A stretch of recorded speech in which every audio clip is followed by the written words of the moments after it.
Hej folkens. Hej og velkommen til min Minecraft-inspiration. Der er lige en, der filmer mig, og det er Ludvig, den bedste i klassen.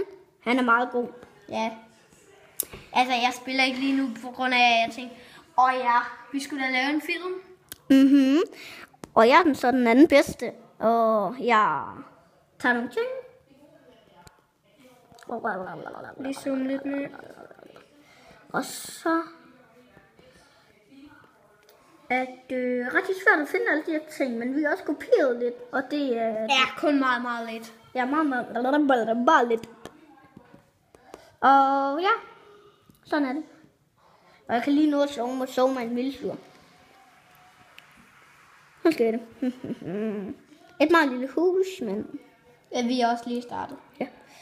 Eller, han er lige startet. Men Ludvig, har du ikke lige noget kul? Et stykke kul? Bavian. Nå. Jeg har ikke nogen ting. Nå, men det var bare sådan en lille bitte film, vi tænkte, vi kunne lave. Sådan. Ja. Så, vi ses. Vi ses. Hej.